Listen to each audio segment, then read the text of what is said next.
We got to know the princess really through Jimmy Savile at Stoke Mandeville.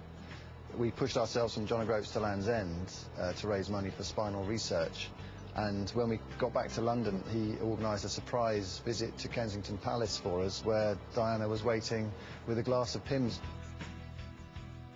She came over and she spoke to us individually. And the lovely thing about her is she actually kneeled down. So we were on a level, which was lovely. I mean, we were all in awe of her because it was the Princess of Wales, but she just kind of let you forget about that, and her true character of a caring, interested woman really came through. It was very obvious that she was very skilled at being with people and making people feel natural in her company, and I think she much preferred it when people were natural with her, because it didn't take too long for a good rapport to build up between us all. And that went on to develop into quite a friendship.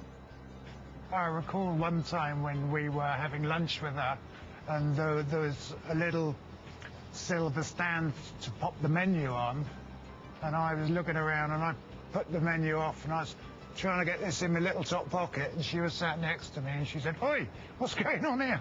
I said, "Oh, sorry."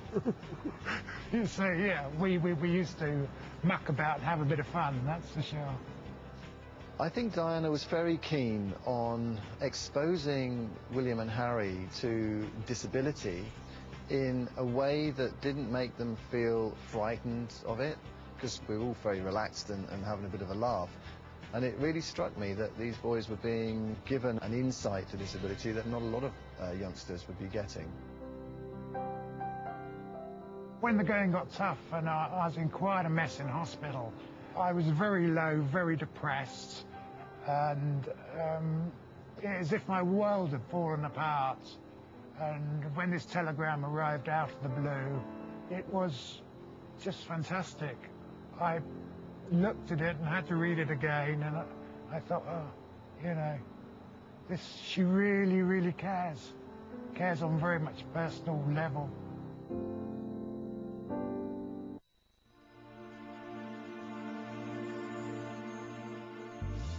In April of 1987, both Matthew and Richard went into Great Ormond Street to have some fairly major surgery, and it was at that time that they launched the Wishing Well appeal to raise funds to rebuild Great Ormond Street.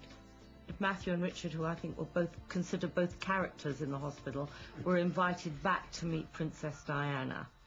And I remember all the photographers had to stand behind a red line, so it was all very exciting for us, not exactly knowing what was going on, why and everything, but we knew that you know, the special lady, Princess Diana, was coming to the hospital, seeing us, and we had to be on our best behaviour, or we had to try to be. I was. I remember Matthew saying, "I'm glad she's coming because I like pretty ladies." I fancied the pants off her. I thought she was gorgeous. And yeah, at that age, definitely, you know about the royal family, you know about royalty, and it's. She was very special. Yeah. Yes. And we were sitting there in chairs, Mum and Dad behind us, and just watching it, and you're slowly getting a little bit more anxious, and as they're coming a bit more excited, it's nearly me, it's nearly me. And then they came down, and all of a sudden you just go red, and you don't look at anything, and you're a bit scared, and she sat down on the bed, didn't she? Yeah, and she read this photograph album that I have produced from beginning to end, and as she was reading it, somebody who was escorting her round said, "Excuse me, ma'am, but I think we need to be moving." And she turned round and said, "I want to read this, don't worry, we'll get round and see everybody." She looked at the album and he got to the end, and Jill said, "Would you do us the honour of signing it?" And she said, "Yes, but I'm not supposed to." So she said, "Crowd round me." So we sort of all crowded round her so that the press and the TV cameras couldn't see what's going on. And she signed it there and said, "Yeah." The operation, the Great Ormond Street, and us being there, having all our surgery done and operations and what we went through, the trauma, was forgotten. It was about Diana, and she came in, and then all the problems that we had and that we'd been thinking of or what we'd been through just were forgotten.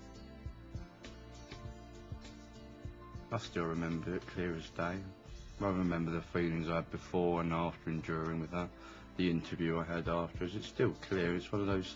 It's like it's one of those early moments of your memories that you will keep forever.